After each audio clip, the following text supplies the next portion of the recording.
Kempegowda Ward, Booth 6, named after the Yelanka chieftain who founded Bengaluru back in 1537, is the very first ward of Bengaluru, which is about 40 kilometers from IIM Bangalore.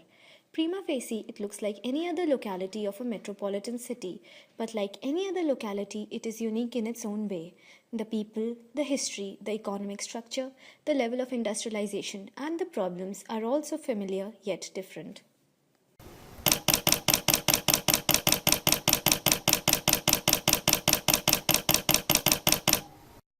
Kempegowda ward ranks amongst the 20 worst wards of the city and was known as Katahalli Palya. The primary settlers in this ward comprised of communities such as Padmashali, Todaga and Devanga communities which engaged in weaving and marketing of textiles. There were working class communities of Byadas, Tigalas, Dharmaraya Vokaligas who were primarily stone cutters, masons, construction workers, etc. The surrounding areas also had farming communities that grew ragi and jawar during the rain-fed months. It had a number of factories like Rangoli factory, chicken farms, construction, masonry and stone cutting. With the industrialization of the textiles and the consequent obsolescence of their occupations, many of the families went out of work and experienced falling income. All the handloom workers suffered huge losses and sold their land off. Even the farmers who grew ragi in this area, they sold their property and exited the village. This was about the time when Bangalore was experiencing a climatic shift in occupational pattern, that is, the mid 90s when IT and outsourcing waves transformed the city.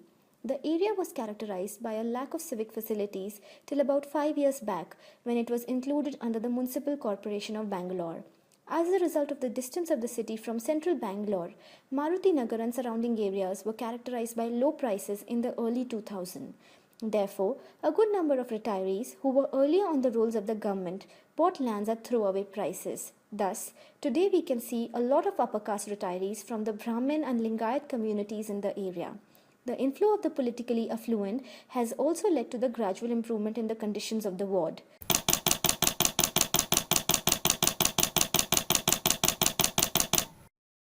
Quite close to the Bengaluru International Airport, this ward was seeing the recent phases of infrastructural development. With new roads in most of the parts of the ward and sanitation facilities constructed a year back, there was some sigh of relief for the residents. There is a mix of 2 to 3 storied residential complexes as well as old, dilapidated houses that had been constructed as long as 20 to 30 years back. This shows diversity in terms of the longevity of the settlements as well as changing income structure of the residents leading to new construction. There were many small schools, bus stop facilities available for the residents and also one clinic cum hospital. However, considering the age-old existence of the ward, along with the reputation of it being titled as Ward Number 1 of Bangalore, the level of infrastructural development is not adequate and appropriate. Still, many crosses don't have pakka roads, though there are multiple schools, but most of them are very small in size and would be inefficient to impart good quality education to the children. There are open garbage grounds, frequent park cuts, and low and inadequate water supply, with running water flowing from the taps only once in 10 days. This puts economic burden because a lot of investment is to be made by the residents on securing water for everyday use.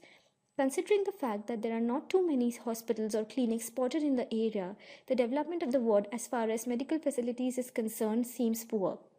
Playgrounds, parks, and public toilets were not seen in the area.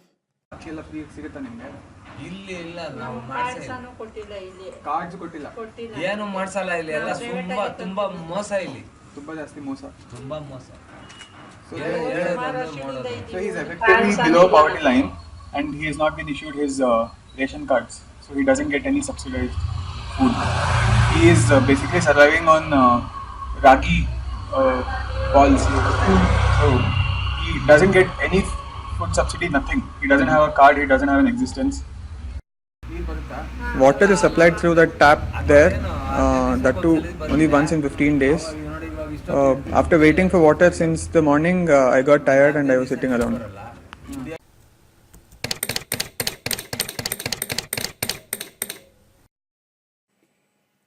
The people here mainly earn their livelihood from weaving, working as laborers at construction sites, masons, coolies, and domestic maids. A large number of people are working in the Bangalore International Airport and the ITC factory. where on one hand, half of the population comprises of blue-collar employees, the remaining half, on the other hand, comprises of retired professionals, political party workers, highly qualified lawyers, and postgraduates who not only live in well-maintained lavish houses, but also have vehicles to the disposal of almost each and every member of the family. The area itself is categorized as backward class category 2 by BBMP, but you would find two-storied houses that are well done and are quite opulent in nature. This disparity is due to two major things. Number one, land was given to ex-government employees who in turn rented it out to more affluent households at market rates. Number two, large tracts of lands are held by political party workers and their income is at comparatively higher level. Previously, I used to work as a handloom weaver. I used to spin pure cotton and silk yarn and sell it to local textile shops and mills. The business suffered huge losses and I was driven into poverty. My daughter's marriage compounded the problem.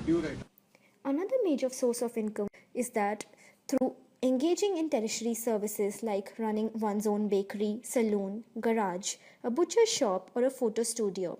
There is also a caterer and a wedding decorator shop located there. However, there is a visible dearth of branded shops. These services mainly cater to the low-income households. This begs the question, why do the affluent households stay here then?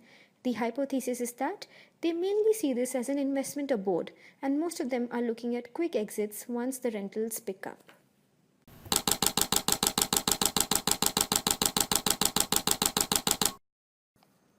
Present-day Katahalli-Palya or Maruti Nagar displays a distinct class divide, with the extremely poor and the rich inhabiting the same area.